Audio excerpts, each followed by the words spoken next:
நமஸ்காரம். ஹாப்பி கார்த்திகை. இன்றைக்கி நம்ம அண்ணாமலையார் தீபத்தோட சிக்னிஃபிகன்ஸ் என்னன்னு பார்க்கலாம். அதுக்கு ஒரு குட்டி கதை இருக்குது. ஒரு வாட்டி விஷ்ணுவும் பிரம்மாவும் ரொம்ப ஒரு விவாதத்துக்குள்ளே போயிட்டாங்க. யார் சுப்ரீம் காட் அப்படின்னு சொல்லி.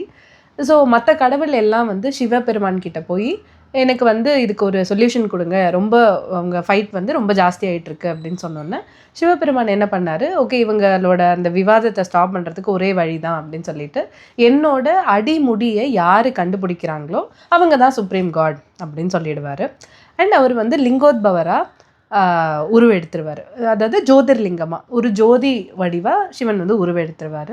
ஸோ விஷ்ணு அவரோட அடியை கண்டுபிடிக்கலாம் அப்படின்னு டிசைட் பண்ணி அவரோட பாதத்தை பார்க்கலாம் அப்படின்னு சொல்லி வராகமூர்த்தியாக உருவெடுத்து பூமி கீழே போய் அவரோட பாதத்தை தேட போவார். ஆனால் அவரால் கண்டுபிடிக்க முடியாது. அவர் இல்லை என்னால் கண்டுபிடிக்க முடியல அப்படின்னு ஒத்துன்றுவார். பிரம்மதேவர் என்ன பண்ணுவார், நம்ம அன்னபக்ஷியாக மாறி மேலே போய் சிவனோட முடியை பார்க்கலாம் அப்படின்னு டிசைட் பண்ணி மேலே போவார். அப்படி அவர் அன்னபக்ஷியாக மாறி மேலே போகும்போது அவராலையும் கண்டுபிடிக்க முடியாது.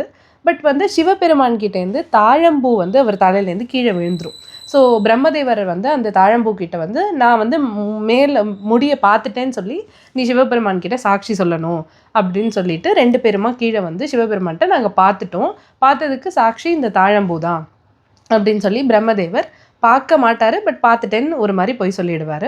அது சிவன் ஈஸியாக கண்டுபிடிச்சிருவார். கண்டுபிடிச்சிட்டு அவருக்கு ஒரு கர்ஸ் கொடுத்துருவார். என்னென்னா, இனிமேல் பூலோகத்தில் பிரம்மதேவருக்குன்னு கோயிலே கிடையாது, தனி கோயிலே இருக்காது.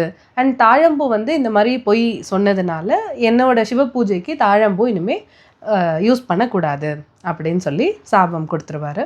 ஸோ இதெல்லாம் முடிஞ்சதுக்கப்புறம் விஷ்ணுவும் பிரம்மாவும் பரம்பொருளான அந்த சிவபெருமானை ஜோதி வடிவமாக பார்த்ததை நம்ம ரிமெம்பர் பண்ணுறதுக்காக தான் அண்ணாமலையார் தீபம் அப்படின்னு சொல்லி திருவண்ணாமலையில் ஏற்றுவாங்க. இது நடந்த பிளேஸ் திருவண்ணாமலையில்.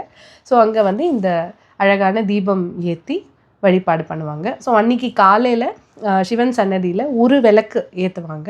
ஏற்றி அதை பக்கத்தில் 5 விளக்கு அந்த விளக்குலேருந்து ஏற்றுவாங்க. அப்புறம் ஒரு கொஞ்ச நேரம் கழித்து அந்த 5 விளக்கையும் சேர்த்து ஒரு விளக்காக்கி சிவன் சன்னதியில் வச்சுருவாங்க.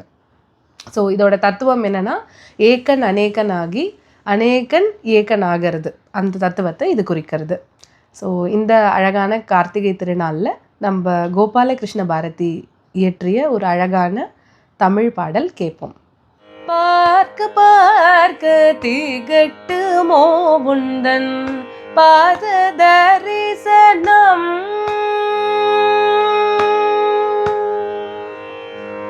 பார்க்க பார்க்க திகட்டு மோகுந்தன் பாத தரிசனம், பார்க்க பார்க்க திகட்டு மோகுந்தன் பாத தரிசனம், பார்க்க பார்க்க திகட்டு மோகுந்தன் பாத தரிசனம், பார்க்க பார்க்க திகட்டு மோகுந்தன் பாத தரிசனம், பார்க்க பார்க்க திகட்டு மோகுந்தன் பாத தரிசனம்.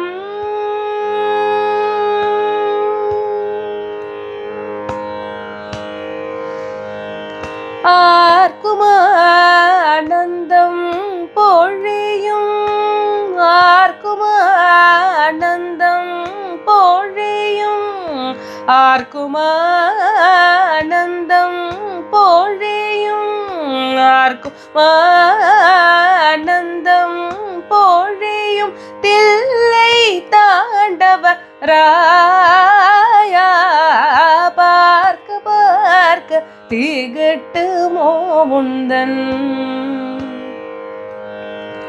ஆர்க்கும் ஆனந்தம் பொழியும் தில்லை தாண்டவ ராயா, பார்க்க பார்க்க திகட்டு மோகுந்தன் பாத தரிசனம்,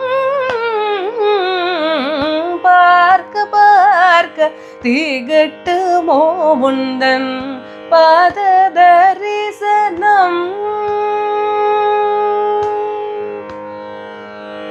தில்லை 3000 முனிவர்கள் தினம் பூஜித்திடும் பாதம்.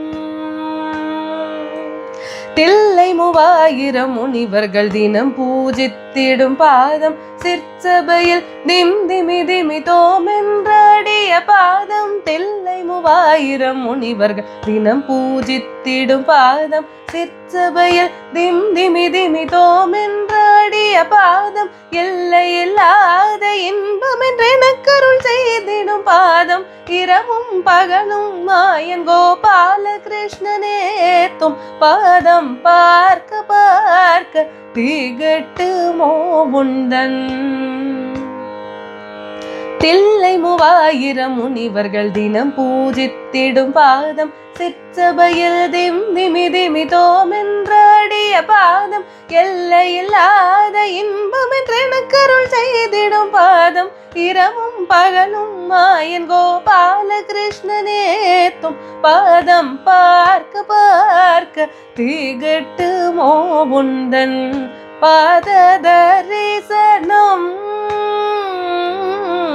பார்க்க பார்க்க திகட்டுமோ உந்தன் பாத தரிசனம். பார்க்க பார்க்க திகட்டுமோ உந்தன் பாத தரிசனம்.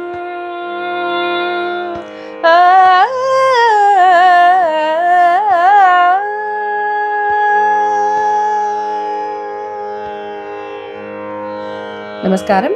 Please follow, like, comment and subscribe.